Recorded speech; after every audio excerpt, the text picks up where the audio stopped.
Assalamualaikum warahmatullahi wabarakatuh. Perkenalkan, nama saya Pratama Diputra dari jurusan D3 Teknologi Komputer. Di sini saya akan mempresentasikan proyek akhir saya yang berjudul Pembangunan Sistem Penghitungan Ikan Secara Otomatis. Sebelum saya mulai presentasinya, saya ingin berterima kasih kepada pembimbing saya, yaitu Ibu Marlindia Ikesari selaku pembimbing pertama dan Ibu Mia Rosmiati selaku pembimbing kedua. Sekali lagi saya ucapkan terima kasih. Oke, langsung saya mulai presentasinya. Pertama adalah latar belakang masalah. Dalam pembudidayaan ikan, sampai saat ini masih menggunakan metode manual dalam segala aktivitasnya. Salah satunya yaitu dalam menghitung jumlah ikan.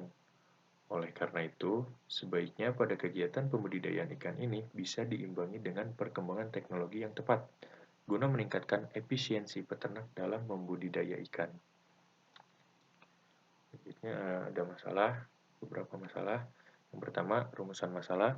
Bagaimana membangun alat yang mampu melakukan penghitungan ikan menggunakan sensor secara otomatis untuk menghasilkan penghitungan yang cepat serta akurat. Dan juga batasan masalah. Batasan masalah yang pertama yaitu alat penghitung ikan otomatis ini hanya menghitung ikan yang sudah dewasa dengan lebar ikan antara 4-7 cm. Dan yang kedua, ikan harus dimasukkan ke dalam alat penghitung ikan otomatis secara bertahap. Dan ada pula tujuan yang pertama, yaitu membuat alat yang dapat menghitung jumlah ikan dan dapat menampilkan pada LCD dengan Arduino sebagai sistem kontrolnya. Dan yang kedua, mengurangi risiko kesalahan dalam menghitung ikan. Nah, risiko kesalahan dalam menghitung ikan seperti apa? Yaitu contohnya yaitu ketika peternak ikan lupa dengan ikan yang telah dihitung. Nah, ketika ini terjadi, biasanya peternak akan menebak berapa ikan yang telah dihitung. Dan itu merupakan hasil yang tidak akurat karena itu hanya bersifat prediksi. Oke, selanjutnya, mempercepat waktu dalam menghitung ikan. Di sini ada gambaran sistem saat ini. Jadi, ikan di kolam, lalu kolamnya disurutkan dan barulah penghitungan manual bisa dilakukan. Kan tetapi ada juga di beberapa tempat yang sudah tersedia jaring di dalam kolamnya. Jadi untuk menghitungnya hanya perlu mengangkat jaringnya lalu si peternak turun untuk menangkap ikannya satu persatu untuk dihitung atau dipindahkan ke kolam yang lain.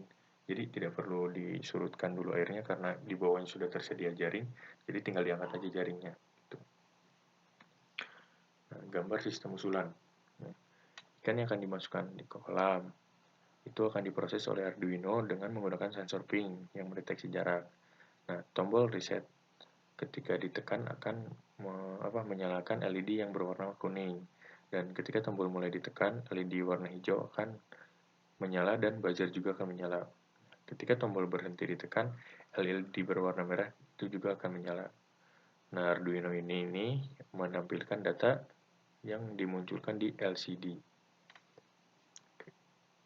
Itu adalah penjelasan singkat dari gambar sistem usulan atau flowchart yang saya buat pada alat penghitung ikan secara otomatis ini. Selanjutnya ada skematik. Nah, dan berikut adalah pin-pin hardware Arduino yang digunakan.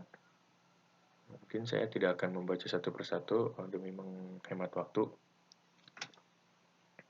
Selanjutnya, perancangan sistem.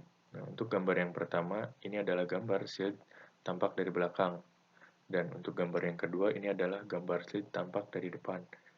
Dan untuk gambar yang ketiga, ini adalah gambar alat yang sudah dirangkai semuanya tampak dari atas. Dan untuk gambar nomor 4 ini adalah alat yang sudah dirangkai tampak dari depan. Selanjutnya ada pengujian sistem.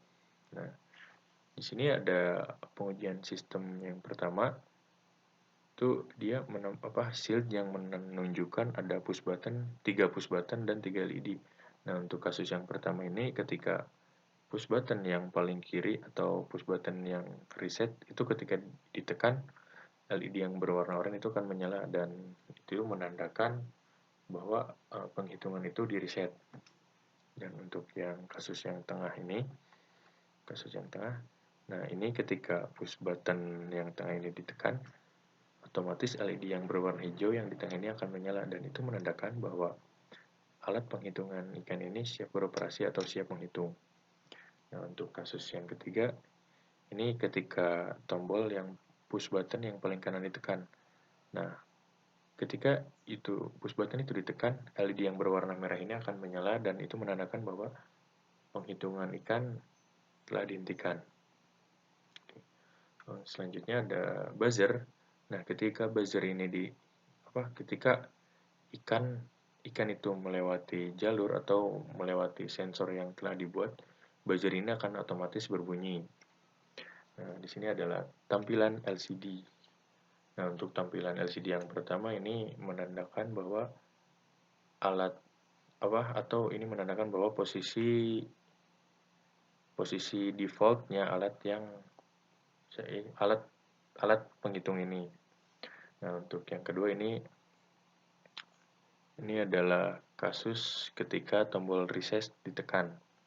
Dan untuk yang gambar LCD yang ketiga ini adalah ketika tombol push button yang tengah atau untuk tombol start itu ditekan. Nah, untuk yang keempat itu terjadi ketika tombol push button yang paling kanan atau tombol push button untuk stop itu ditekan. Selanjutnya ada I2C. Nah, I2C ini berfungsi sebagai penyederhana pin-pin. Nah, selanjutnya ada Arduino Uno yang tampak dari belakang. Ini berfungsi sebagai microcontrollernya. Oke, selanjutnya ada kesimpulan. Kesimpulan yang pertama yaitu berdasarkan hasil pengujian, sensor ultrasonik bisa berfungsi dengan baik pada jarak 0 sampai 2 meter. Lebih dari itu kurang optimal. Nah, yang dimaksud dari kesimpulan ini yaitu jadi sensor ultrasonik itu bisa berfungsi dengan baik pada jarak 0 sampai 2 meter. Lebih dari itu misalkan 2 meter lebih 500 cm itu kurang optimal. Atau bisa jadi memang tidak terdeteksi gitu. Jadi untuk mendapatkan kinerja yang lebih baik dari ultrasonik, jadi diharapkan bermainnya pada jarak 0 sampai 2 meter saja. Kesimpulan yang kedua, jika dilihat berdasarkan pengujian, tingkat akurasi dan tingkat errornya, alat penghitung ikan secara otomatis ini sudah memenuhi kapasitasnya sebagai alat penghitung ikan otomatis. Nah, yang dimaksud dengan kesimpulan ini yaitu jadi ketika si sensor ini mendeteksi adanya ikan, nah ini akan langsung mendeteksi dan akan langsung memulai penghitungannya gitu. Nah, untuk tingkat errornya ini bisa terjadi karena ikan terlalu cepat atau ikan terlalu kecil. Itu kesimpulan yang ketiga yaitu tingkat kesalahan pada penghitungan ikan secara otomatis lebih kecil dibandingkan penghitungan ikan secara manual. Nah, yang dimaksud dari ini yaitu kinerja sistem yang telah dibuat atau jika dibandingkan dengan sistem manual itu lebih efektif gitu karena seperti tadi contohnya ada peternak yang lupa ketika ikan yang telah dia hitung itu dia lupa gitu. Jadi dia hanya bisa menebak tanpa bisa menghitung lagi cuman akan sangat merepotkan. Sedangkan jika memang sudah dibuatkan sistem otomatisnya itu akan tersimpan dan tidak akan lupa kalau sistemnya gitu. Oke, mungkin cukup sekian presentasi dari saya, kurang lebihnya mohon dimaafkan. Wabillahi taufiq wal hidayah. Wassalamualaikum warahmatullahi wabarakatuh.